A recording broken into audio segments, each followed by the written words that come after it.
Good evening and welcome to Newsfeed. Today is Tuesday, April 23rd, 2019. I'm Lauren Gatto. And I'm Jabe Satarsky. We're excited to have you here watching with us tonight. Let's see what's happening in Ann Arbor. Ann Arbor's Mighty Good coffee chain is closing its doors amid union negotiations. The downfall of the popular coffee chain began last fall when Mighty Good faced allegations of racially discriminatory unfair worker pay rates. After these allegations arose, Mighty Good workers unionized and intended to negotiate a new fair contract. Quote, "We unionized because of a racial allegation against our work, where one of our black co-workers was being underpaid compared to all of our white co-workers," unquote, a former Mighty Good employee stated. Further, they stated, quote, "We unionized so we could have equal opportunity and treatment in our workplace, better working conditions, and unfortunately, they did not like that," end quote. Despite negotiation efforts, no progress was made, so the union workers filed an unfair labor practice against Mighty Good on April 9th, citing, quote, "short-staffing their workers," end quote, as the cause of complaint. After Mighty Good received the complaint, the workers were laid off. This led to the termination protest that took place last Tuesday, April 16th, outside the chain's South University and Main Street locations. Mighty Good stated that they will be closing all locations due to family issues, as they cannot, quote, "devote the time and energy required to operate 4 cafes while they address these issues," unquote. The Main Street location was officially closed last Friday, with the other 3 locations closing by the end of August. This past Friday, the university's history department announced that it will no longer require PhD students to have a graduate record examination, or GRE, as part of their criteria for the program. They cited various reasons for the decision, such as the $200 price tag for each test, along with the additional costs of preparation books.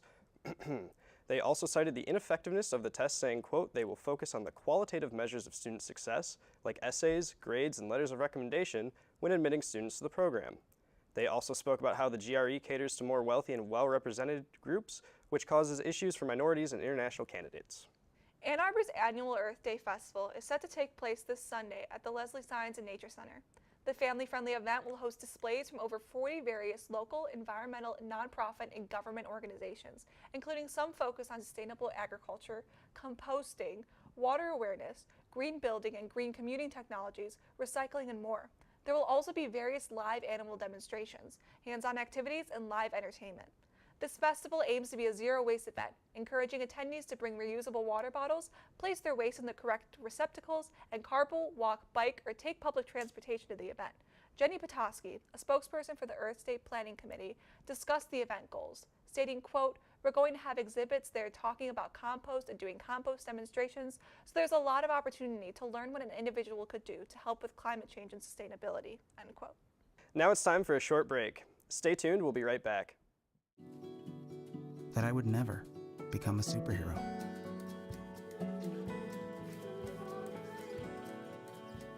But I learned how to fly.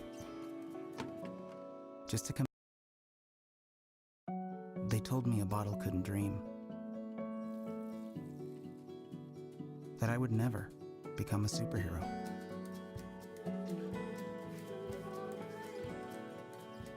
But I learned how to fly. Just to come back in a new disguise and be the hero that I've always wanted to be.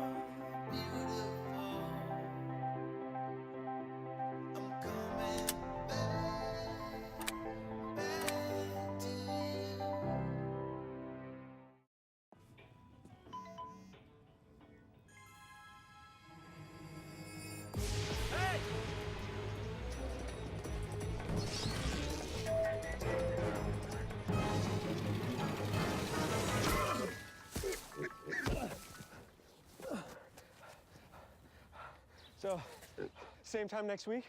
Well, of course. Put away a few bucks, feel like $1 million. For free tips to help you save, go to Feed the Pig.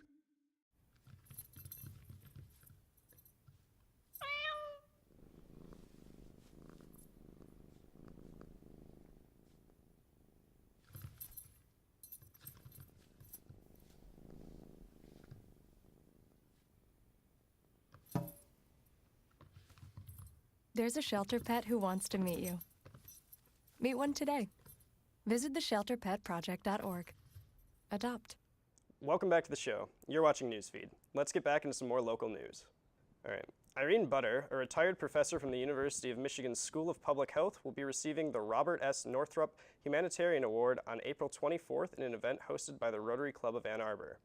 Butter is the co-founder of the Rahul Wallenberg Medal and Lecture, as well as the co-founder of Zaitona. Butter will speak about her life experiences as a survivor of 2 concentration camps in Nazi-occupied Europe during the Holocaust. The event is open to the public and costs $15 per person and includes a buffet lunch. Butter's book, Shores Beyond Shores, From Holocaust to Hope, My True Story, will be available at the event for purchase and signing. A University of Michigan class got the opportunity to talk with CNN's Anderson Cooper on Wednesday, April 17th. COM 306, covering presidential campaigns, video conference with the CNN anchor to discuss issues of partisanship in journalism and how he avoids bias. Caroline Yardley, a junior communications major, stated, quote, "When our professor announced that we would be video chatting with Anderson Cooper, I couldn't believe it. It was really cool to be able to talk with him about his experience as a journalist, and he was super down to earth as well," end quote. Covering presidential campaigns is taught by Robert Yoon, the Howard R. Marsh visiting journalism professor at the University of Michigan. Yoon is the director of political research for CNN and has helped prepare moderators for 30 presidential debates. Cooper, a 13-time Emmy Award winner, hosts CNN primetime show Anderson Cooper 360 on weeknights, regularly contributes to the CBS News magazine 16 Minutes, and hosts Full Circle with Anderson Cooper on Facebook Watch. In 2017, same-sex couples sued the faith-based adoption agency Bethany Christian Services for their long-standing policy of refusing to place children in homes of LGBTQ couples. Earlier this week, Bethany Christian settled with the couples, agreeing to reverse course and change this policy. In a statement, Bethany stated, quote, "We are disappointed with how the settlement agreement has been implemented by the state government. Nonetheless, Bethany will continue operations in Michigan in compliance with our legal contract requirements," end quote. St. Vincent Catholic Charities, an organization in Lansing, has filed a lawsuit against the deal in federal court, arguing it violates the Federal Religious Freedom Restoration Act passed in 1993. St. Vincent claims that should the lawsuit fail, it will be forced to close its foster care and adoption programs. For now, victorious attorney Dana Nessel and the same-sex couples can celebrate, quote, "more children being adopted into loving, nurturing, forever homes," end quote. Stay tuned, we'll be right back with some international national news.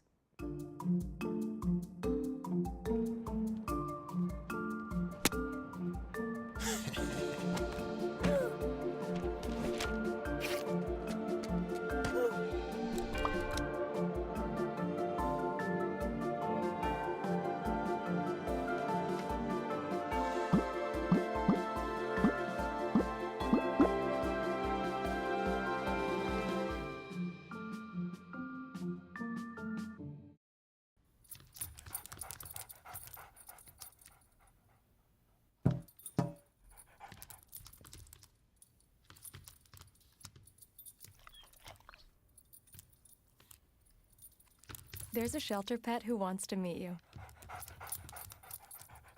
Meet one today. Visit theshelterpetproject.org. Adopt. Oh my gosh, we only have a minute to get to class. What? Well, alright, I need to go get some water from the vending machine. I'm gonna be eco-friendly and fill up my water bottle. Well, I guess I'll see you in class. Alright.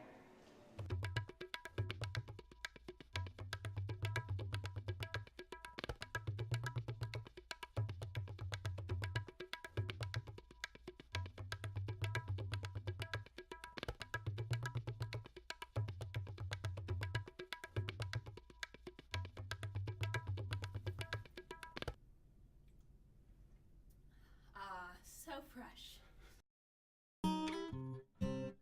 Ah, come on, I just need to get to class.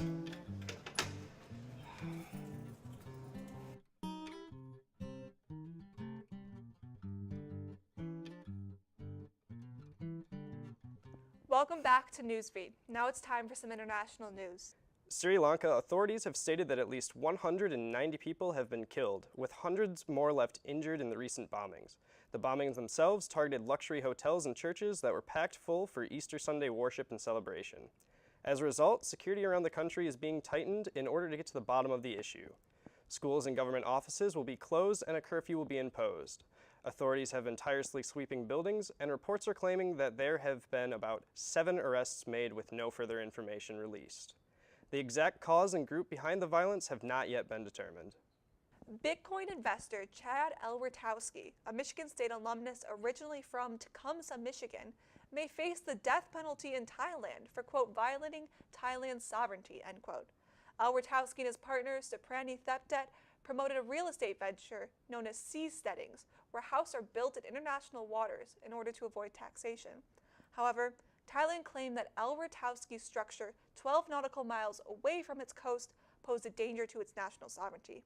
Ocean Builders, the company that built Elwertowski and Theptet Seastead, selected the location. Elwertowski told the Associated Press, quote, I was volunteering for the project, promoting it with his desire to be able to be the first seasteader and continue promoting it while living on the platform, end quote. Elwertowski added, quote, being a foreigner in a foreign land, seeing the news that they want to give me the death penalty for just living on a floating house had me quite scared, end quote. On Thursday, April 18th, the Department of Justice released Special Counsel Robert Mueller's report investigating potential occurrences of obstruction of justice, commonly known as the Mueller Report. The redacted version of the document includes interviews with former Trump staffers and was made with the cooperation of Press Secretary Sarah Huckabee Sanders, former Trump aide Hope Hicks, former campaign managers Steve Bannon and Corey Lewandowski, and President Trump's advisor and son-in-law Jared Kushner. Reaction from the White House and those affiliated with Mr. Trump has been varied. Trump lawyer Rudy Giuliani disputed the accuracy of the statements in the report, stating, quote, some things are false, a lot of things are questionable, end quote. Giuliani also referred to the report as, quote, one-sided, end quote. The report ultimately did not reach a conclusion as to whether President Trump impeded the investigation, stating, quote, while this report does not conclude that the president committed a crime, it does not exonerate him, end quote. As the end of winter semester nears, thousands of University of Michigan students wait in urgent anticipation for graduation.